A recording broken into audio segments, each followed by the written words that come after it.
Hey everyone, Genome here, coming at you with the next episode in my Genome Reviews His Own Chess Game series. Let us do no such damn thing! Okay, it's not really a series, but it's something I've tinkered around with in the past, and I just haven't done one for a while, so this game kind of interested me in a way. It's not, of course, a very precise game. Look, I'm not a great player, nothing like that, and I'm sure this is not like an instructional video or anything like that. The only thing I would say that is worthy of any kind of learning out of this game is how strong a pawn and bishop working together can be, and it really kind of stands out for me in this game, really how much they control things. So I haven't really looked at this game too much. I kind of want to go over it move by move so I can kind of put it into the frame of reference of what I'm thinking about when I move this. So I remember what the end looks like, and I remember the aforementioned bishop pawn combo being incredibly strong, so I wanted to go ahead and do this one in a semi-spontaneous kind of way. So let's go ahead and get into it. In this game I'm playing white, and I'm playing against my friend Rick. So let's go ahead and start. Okay, I start with the English opening. So this is my favorite opening. Not that I know it that deeply or anything, but I don't know, my best games seem to come out of this opening. It's usually followed up with knight to b3. Looks like he's going to start by fianchetting his bishop over here to g7, I'm guessing. Let's see. I don't have the play-by-play turned on over there, so that's already kind of strong in a way, but it's basically will put pressure on my rook on a1 if I'm not careful. All right, but I'm not too worried about that right now, of course. So just, opening up the center a little bit. Get some activity going. Of course, get the knight out there. Get your pieces out. Make them work for you, right? He's doing the same. I think I just gobbled up a free pawn here. Just kind of fortify, develop. I planned on retreating with the knight, so I didn't see a real need to break open. See, it suggested I move the pawn forward, but I was going to probably be castling on this side. On king side, and I didn't feel need to weaken my king side a little more to defend something I was probably going to move anyway, so yep, there it goes. Knight back. Okay, standard move. He's pinning my knight. It's not going anywhere right now. It's defended twice, but it's a very good move, of course. This one, I saw an opening to move my knight forward that is defended. But really, what I think I'm going to go for here is I'm kind of eyeing down this knight right here eventually. But can't say for sure. It's just a pretty decent outpost. I mean, yeah, he can harass it with moving c-pawn c6, but I don't think he's going to. And it's really good to get your knight advanced with pawns protecting it. Moving his knight forward. See, there's an outpost right here for his knight, but I've already got defended. But it's not really defended right now because there's a pin, so we'll see how I deal with this. Okay, knight back. So I don't like the look of this bishop. I'm tired of this pin. So basically what I'm doing here is putting the question to him. Do you want to take my knight with this bishop, or are you going to retreat with it?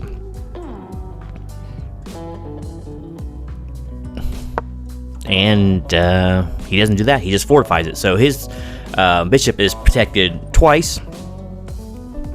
And, but I'm pretty sure I'm just going to go ahead and take it because I don't like how far infiltrated it is. Yep, it says it's a blunder. Okay, it just wants me to go back with the bishop.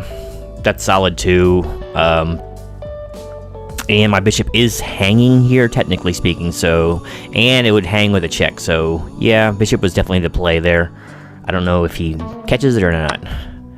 No. Yeah, he definitely should have taken that because I wouldn't know, like, automatically won the game, but it would have been devastating for me to just blow a piece like that, so most likely it would have cost me the game. Let's see here. I'm just expanding a little bit on the queen side. Just getting ahead of it, right?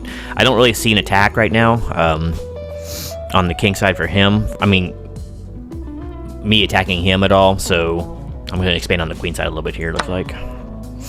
Okay, makes sense. Move the knight down. Even though it looks pretty free. Yeah. Oh, that's right, I forgot. Let me go back, I forgot. So, I remember I did see this but I figured out I was either going to try to trap his bishop down there and just pick it up later, so swapping out 2 pieces for a rook, or I was going to advance, take pawn, go for his rook. I can't remember exactly the thing. I do remember seeing this. Well, I'm not going to think. Why should I start now? And I decided to go for it anyway. So let's see, yeah. Takes the rook, of course. Okay, here I think I was going for the plan of trapping his bishop. So the best case scenario would be him taking another pawn of mine, but it looks like he could just move up to, he doesn't really have to move anything right now, but he can move a couple different spaces and be okay. But I think that was my idea. There was one of the safer places for him. So now I got a couple pawns in peril. I'm guessing I'm going to defend my b pawn with bishop move. Bishop move is also kind of good because his rook is sitting down on this diagonal right there, his dark square diagonal. But that's about the only other pawn he can take. But I'm also in check, by the way, so I wouldn't be doing any of that aforementioned stuff I just mentioned. So I'm probably going to drop the knight back, that's my guess. Okay, no, I did it with the bishop. Alright, so a series of exchanges. Okay, so blundering with the knight, huh? So I think what this thing is thinking is there's definitely a mating threat on the board from me. So basically, since my queen is now on this diagonal here, guess what? She can infiltrate all the way down to h6, and with 2 more moves, it's checkmate. Technically not right away because this knight is defending against checkmate, but I'm sure I can loosen that up. Let's see. So yeah, now I just do my original plan. You know, take a pawn while I can. Bit of a blunder there. Okay, checks me, yes. I'm sure I think I'd given up the idea of actually castling on kingside at this point. Not that I have much choice now. But I'm pretty sure I saw most of this before, but not necessarily. A lot of times I miss pretty obvious stuff. So this actually doesn't really hurt me too bad. It'll open up a file. He owns it right now, but it's an open file for me. But basically, I think I'm going to start expanding now on the king side. Let's see what I do. Yeah. Okay, I'm going to harass my queen a little bit. Alright, so I'm already down there into the danger zone, as it will. Now, what I'm leaving myself up for here is a fork. This one I know I did on purpose, because he has to be really careful here. But basically, once he takes my pawn over here on f2, he's going to fork both my king... excuse me, and my rook. Right now, I don't need that to win. I have a technical win here if he's not careful, if he's not paying attention. I also have a rook down here for exchange purposes, so I'm not too worried about it. Yep, there's the fork, so all I gotta do is move the king. And I'm kind of hoping he will take my rook here. Okay, he tries to harass my bishop. I'm guessing I fall back with the bishop here a little bit. I only have to fall back 1 space. Let's see. Okay, no, I'm going right for the mate. Now, there is a defense here, and he does find it. And that's moving your queen up to f6. That kind of shuts down that attack. There's still a pawn to be gobbled here, no matter what he does. But I'm not going for that right now. Yep, there it is. So he played the best move. So yeah, this pawn is free right now. But you gotta remember, I got a bishop sitting over here that I gotta take care of. I got a rook that's sitting over here. So let's see what I'm thinking here. I don't remember what move I did next. Okay, so rook. So basically, his knight is pinned. He can't move it because of queen sitting right there. So if he loses that queen, he's in real big trouble. Not just because he's losing queen, because of where my infiltration is. Even though he can't escape now. So that was my ideas there. Okay, there's a check he threw at me. See, I remember when this whole plan of mine kind of started, I had this little row of pawns to hide behind, and he doesn't really have a bishop to open me up. Notice my bishop is still hanging over here. I'm just contemplating my next move. Your bishop is exposed. It's these pants. I usually wear a fuller cut. There's a lot going on. It looks kind of innocuous, but it was kind of dangerous in some spots. So I'm going to have a series of checks, I think, here from him. Yep. Okay, and that's about to end. Because I'm going to be really safe now. Now, don't know if he takes my bishop here or not. Let's see. Nope. He defends against... There really wasn't a checkmate there. Well... I'm trying to remember. Let's see. There was a lot of danger there, so I think he was overly worried about it, and I'm sure I just trade queens at this point because I can get my bishop back to safety.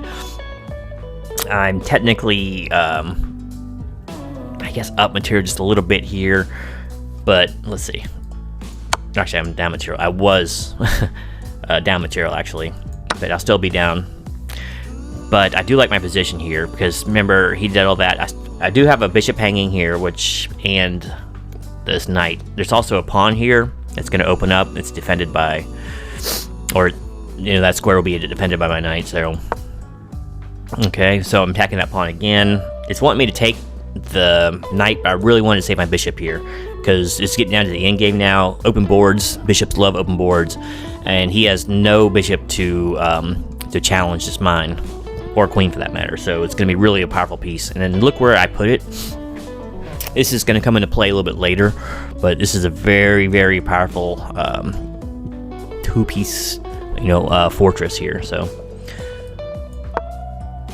okay, so I'm not sure what he was going for here. There is a check here, but I don't really see a need for it. I doubt I do that. Let's see. Yeah, just take the knight. He should have moved the knight out. Let's see. Yeah, so there he had a safe square for his knight, and he should have taken it. Then he could have taken this pawn, and I could have been in some trouble because he could have taken with check. So, but alas, was not meant to be. And now I'm up material a little bit. Okay, so it looks scary here, right? He's got the double rooks working in tandem together, and it is scary. He's got a domination of the e-file. Looks pretty good, right? But really, there's no threat to my king right now, unless he can get two behind my king, which I will try to be fixing here shortly. There's really nothing here that I have to worry too much about, right? So let's go ahead and see what I do. So I think this is just almost like a waiting move. I will kind of want to see what he's going to do here. Okay, that doesn't really do anything because I can just move my knight forward, or back. I think my plan was to kind of swing it back over this direction to help with the defense of the king a little bit and maybe protect these pawns, because really these pawns here are going to be my path to victory now. I have 4 pawns to his 3. I got a very advanced king that could support them. I got a bishop that's right here. It's not going anywhere. You cannot dislodge this thing, not without severe material loss. So I think that's my plan here, and I'm pretty sure, I feel confident I can hold on the king's side if he does a pawn push of his own. Okay, so he's almost kind of waiting too. Okay, so this is technically a mistake, but not really. I think I'm actually trying to bait something out here, but I could be overthinking this matter a little bit. But yeah, I saw this. I'm pretty sure I trade rooks here. Oh no, I don't. That's right, I forgot. So here it is. I made this choice in my mind to let him take my knight, and I'm going to grab 3 pawns for my knight. What makes that mostly possible is twofold. Once again, remember this bishop I talked to you about? Well, it's defending f7. Once I infiltrate to f7 with my rook, which is always really powerful, getting your rook on the 2nd rank, or the 7th rank, excuse me, then I got these 2 pawns back here undefended, and look what's sitting over here, just waiting. These guys are just waiting to crash through. So I'm pretty sure this is my rationale as I remember it. But yeah, I figured at this point you can take everything that's down here. I don't need it anymore, though I do want to keep this pawn, and I'll tell you why here shortly. But it's like, take my knife you want. I have I'm gonna take your pawn, and then I'm gonna check your king, and I'm gonna pick up some more pawns. So okay, take it. Now, there's the check. Let's see who does. Okay, good move there. So, I'm guessing here I'm going to move this pawn forward because I don't want any, come from behind friggin' checks here from these rooks, because that could be dangerous. He could swing them both down there, and then I could get pushed up in here, and just not pretty. I like this little wall of pawns I have built up here, and I don't want to be surprised. So, I'm betting I move my pawn to a3 here. Yep. All right, so that's the whole purpose for it. Now it's guarded. My back is covered, so good, so to speak. So, okay, so he moves up here. Once again, this is incredibly strong here.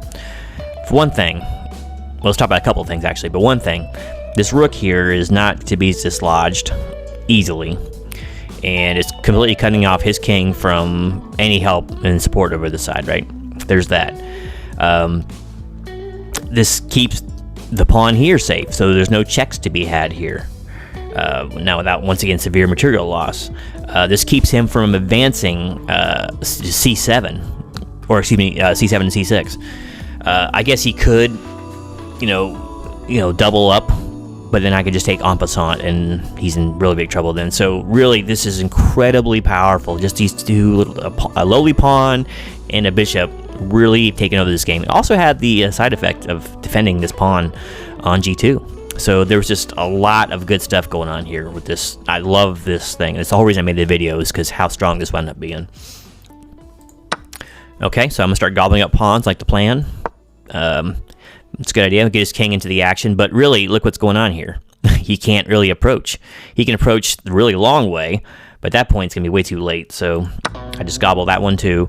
Now I force him to make up his mind what he wants to do about defending these pawns, because I got basically completely breakaway free pass pawn. I got another one defended.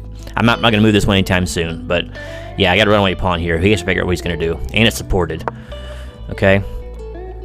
Sorry, I wasn't paying attention. Okay, so best move here. So I'm guessing he's going for some more back rank issues if I get stupid with my king and come forward too far. Okay, just keep advancing it, because once he gets to b7, now this bishop is doing even more. This bishop is a monster, right? So he's behind. You gotta get behind that pawn and try to get it, right? But he's gonna be moved too slow. So now there's a big issue, because what normally happens when you get a setup like this, if you go swing over here to defend it, which he's pretty much going to have to do with his rook, right? All you do is drop your freaking rook down, and then he's done. You have no choice. In this case, he's going to have to give up material, because if you take the rook, of course, I'm going to get a queen out of it, and you can't have that. That's the game. So, yep, it's the only thing you can really do. Now, here comes the rook. Oh, actually, you know what? This was kind of an interesting move here, because your first instinct is just to move down with that, right? You got a defended pawn here, you got the rook down here, just makes sense, right? But you don't want any king issues, you don't want any, you just want the king to be able to help here. So there's no rush, because he's not going to be infiltrating anytime soon to be able to defend. So yeah, king forward, I kind of like that, and actually it was the best move.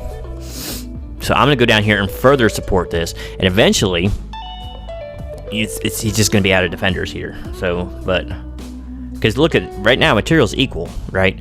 But my position, I don't know if what the plus on this would be. I don't know if it's going to tell me. Let's see.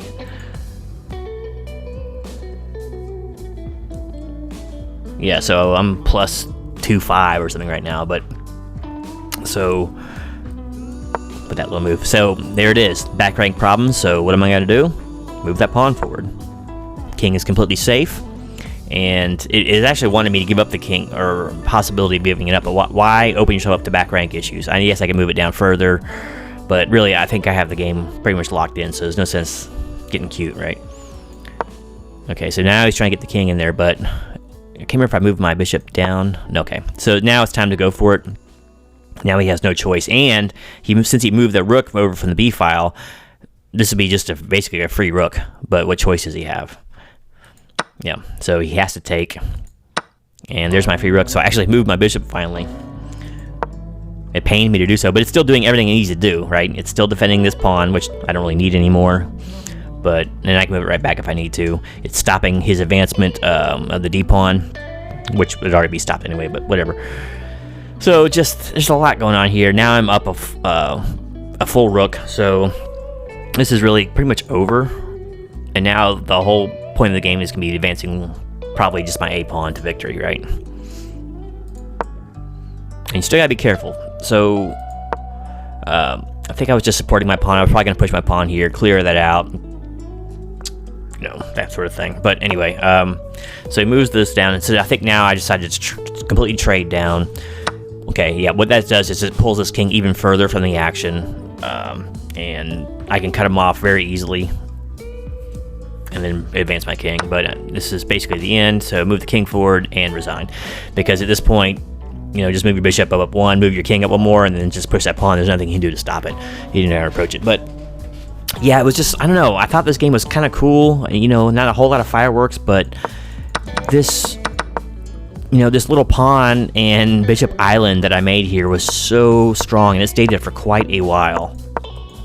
I couldn't believe how much it was doing. It was weird because there was like a smile on my face this whole time as I realized how good it really was, And it's not like me to find a good move, especially as far as defensive maneuvers go, right? But yeah, how many moves have I had like this? 10, 12? Maybe even longer. It's been there for a while, but I don't know, I just thought it was cool. So I don't know what you guys think, any of you chess players out there, if you've ever had a similar position to this. And if you have, let me know. I have another game I'll probably be doing an analysis on here that's just wild. It's still actually going on. It's not over yet. But man, I have been on the run with my king for about 12 or 15 moves. But I'm up in material, but now, I'm running for my life back there. So hopefully I'm making some good defensive moves still, but that's going to be a fun one. But yeah, so let me know what you think of the game if you've seen it. I know, once again, this is not an instructional tutorial kind of game. I'm not good enough to be doing that for anybody. But it was just, I don't know, I really enjoyed just this, like I said, the lowly pawn on c4 and the mighty, mighty, mighty bishop over here on d5. This was just, it was a monster, it was a killer, and it can break the spirit of any chess player. So yeah, anyway, if you like to see this or like to see more of this, just let me know in the comments. I play plenty of games. I just don't usually want to go ahead and show them online because it's not that exciting for the most part. It's not really my channel centered around, and I'm not sure if I'm any good at narrating this stuff. But anyway, all that be that as it may, that's the game.